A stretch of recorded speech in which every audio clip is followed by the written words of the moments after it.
Welcome to the very first episode of Not Jam Podcast. I'm your host, Denisse. I'm your host, Sarahí. Besides being students from 8th semester in modern languages, we are also two K-drama enthusiasts.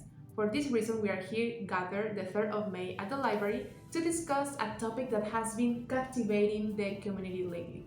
So, Denise, can you tell us a little bit more about today's topic? Of course, today we'll be discussing some information about the world of the Korean dramas and how they have gained recognition by assessing meaningful topics in order to create social learning stories. For those who might not be aware, or not familiar with the concept of a K-drama, well, basically a K-drama is a TV series produced in South Korea, and that is why the K is stick to the word K-drama. What is more, these miniseries are nowadays available in almost every streaming platforms. For instance, Netflix. We also have Disney Plus, HBO, and also there are websites where you can watch some episodes for free.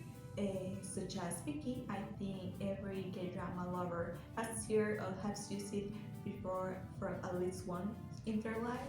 Yeah, it's pretty popular among the community.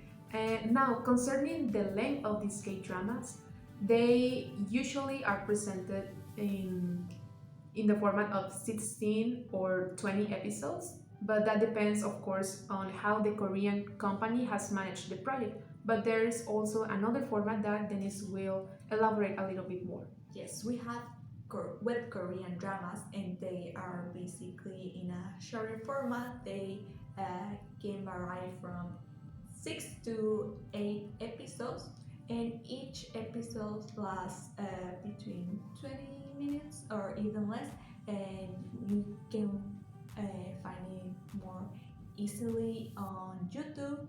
And I think the web Korean dramas are in for those who doesn't have enough time to watch a gay drama in the format that Sarahí has mentioned before.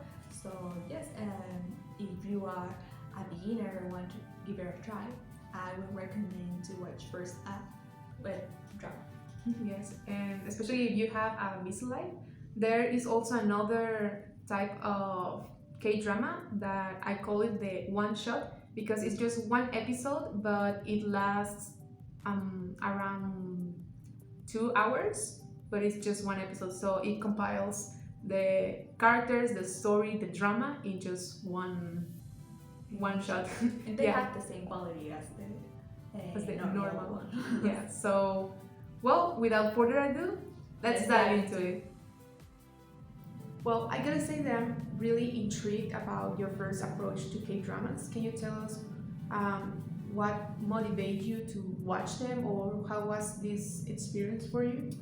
Yes, I have to be honest and say that I was influenced by K-pop, the K-pop industry, because at the time I was really into the music videos of K-pop idols, and at the time it suddenly popped up a short extract of a K-drama called W World, and it was a kiss scene. So seeing the chemistry between the actors was pretty intense. I later on I searched more about the plot and the synopsis, and that's how I gave it a try.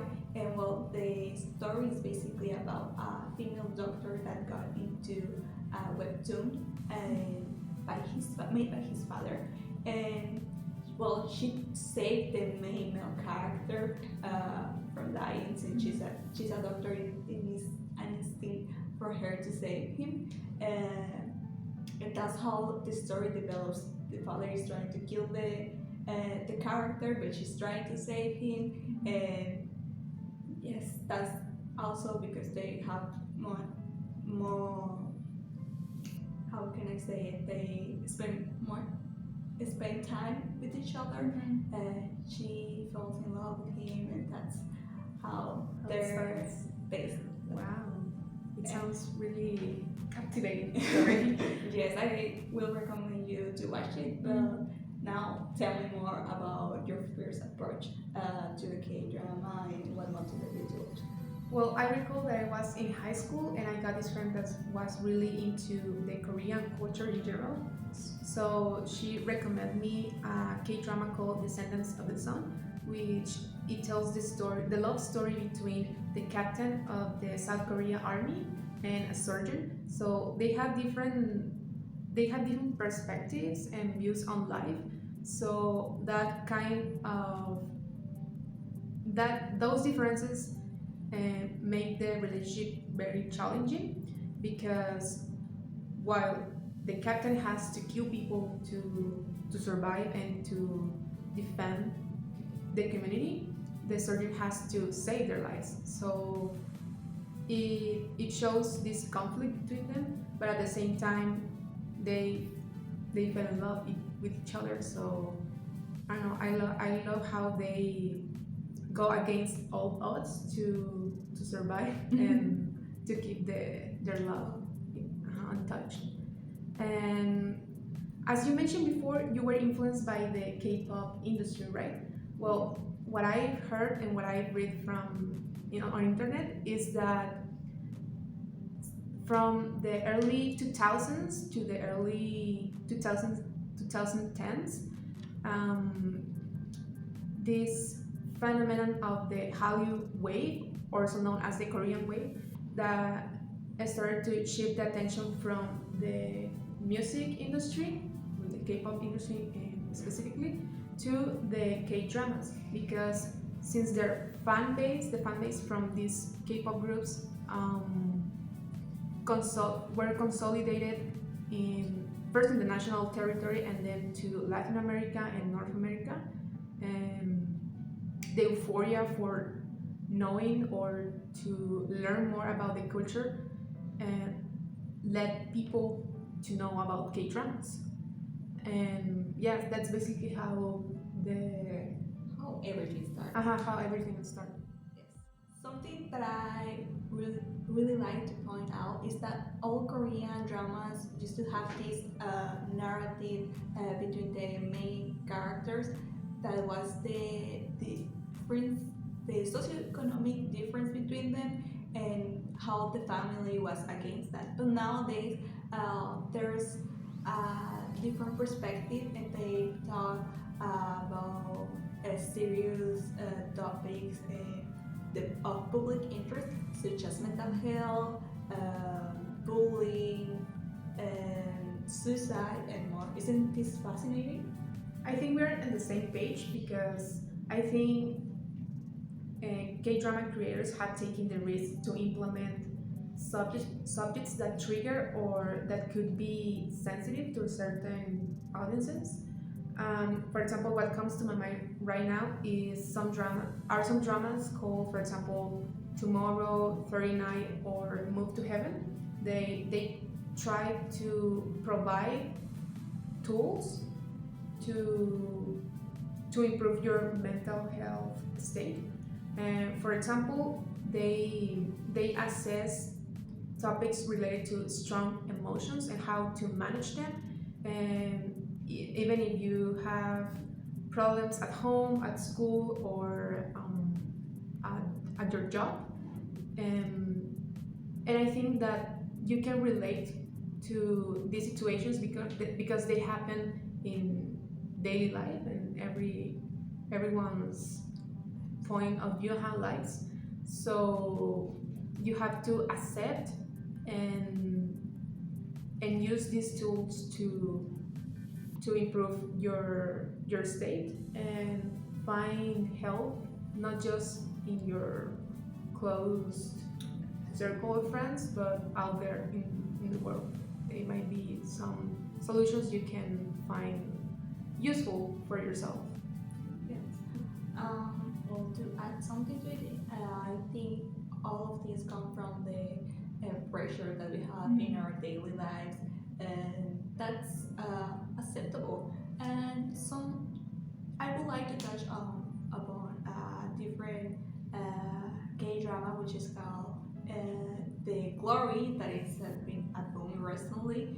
And well, this story touches upon serious subjects, for instance, bullying, and it basically starts by showing us the harsh bullying that Mandunyong is suffering by her classmates, specifically Junjin and Junjin's rich friends. What's more, it shows how cruel kids can be and how easily they are influenced or moved by their parents' treatment, especially in their adolescent stage, which bring awareness and is a rude awakening for the parents to set an example in their household by trying to behave and be kinder to one another. Yes, I think this is mostly because teenagers tend to follow the behavior their parents show at their house. So Yeah, you got a point there because the way parents treat their children, that's how their behavior in the future will be, and that's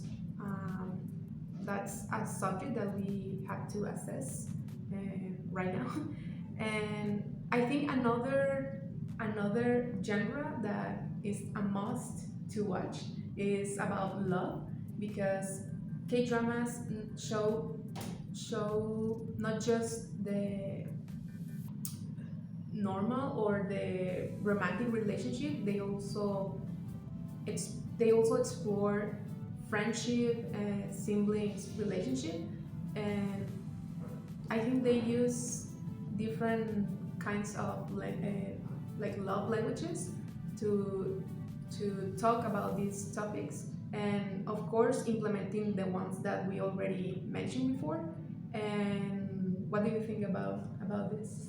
yes, I think the K dramas that are about love are the most fun and easy going to watch, and also they are the most fun, and also they portray, as I said, the pure and innocent stage of love.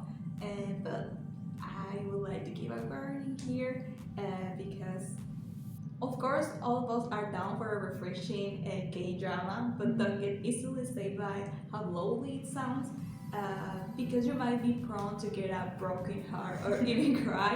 Believe me, we have been there before, and there's a high probability that you might actually need a box of tissues to cover your snot. So, But it's okay to cry. It's part of the process of getting to know more about K dramas. and So- release emotions. Yeah.